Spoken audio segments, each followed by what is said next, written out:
There is an assumption in the human consciousness of God loving and supporting us, but it's possible for us to move beyond an assumption to the direct experience of this truth. Just now, we take a breath in, we allow our bodies to relax.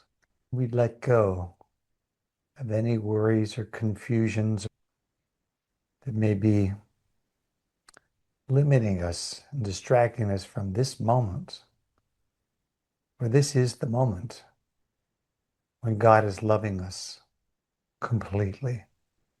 The truth of us exists far beyond these forms, yet the references we often hold in relationship to our experience of God are related to those times when we are touched in our hearts, touched emotionally, touched psychologically. God does touch us in all these ways, but usually our experience of being touched by God in these ways is actually the overflow that comes to us from the greater touch of God, which occurs in the deeper dimension of our being. This deeper dimension of our being can be known and experienced in different ways. One way that is not fully understood is that each of us can be understood as a particular song of God. If we understood God as the ultimate minstrel, putting forth countless, endless expressions of its joy and its wonderment with what it has created and its great desire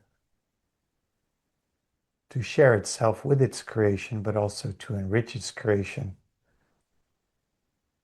by sending forward messages of loving, that we can understand that we each have inherent within us a song of God, which is the unique song of God that God sings to our resonance. Another way of saying it is our resonance is a unique song of God. It is possible for us to be reconnected to that resonance. Not even that we would necessarily hear it, but that we would know it, that we would vibrate with it and realize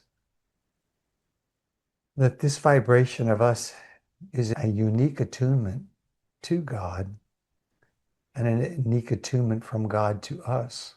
And this time, through grace and through our petition to God, we ask that there might be an amplification within each of us of this song, this truth of God's love for us, that God has blessed us with a unique song and a unique resonance, that we might open to receive fully of this, that is the grace of God extended through this dynamic celestial song. There's awareness in us that the angels sing thus, but the angels are like an instrument of God singing to us. They could be like the flutes, the violins, the woodwork, but the source of all of it is God. God is blessing us with this song, which is the sustaining force of our uniqueness. God sings the uniqueness of each of us, always, or at least for as long as we exist, open and receive a deeper experience of this divine expression, a deeper experience of the song of God that is your origination, your unique expression of God's love. Know that this is a beautiful gift to creation.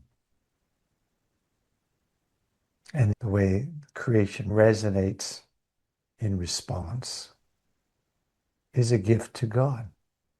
Know that this is the song eternal, the song sung by God for Adam and through Adam, and through all of God's progeny. This song that is your song and God's song is available to serenade your humanness and serenade this human world. It comes to you through every octave of God and is celebratory and soothing and sublime and given forth in grace and given forth as a source of aliveness, a resonance of health and resonance of eternal grandeur, resonance of completeness, and a resonance of the one made manifest we call Christ. It is in your heart now, and it sings the atonement for those times and experiences that you would have viewed as transgressions against your true nature or a lesser display of the loving that you are. It offers forth restitution and resurrection past anything that's occurred so that you become whole and new as God is eternally new and whole. It completes all the incompletions. It gives you the gift of the wholeness that you've been seeking across many lifetimes. It gives you the knowing that you are always with the Father and the Father with you, and that you have a love eternal placed in you and placed before you as you walk and talk and live along this road of life.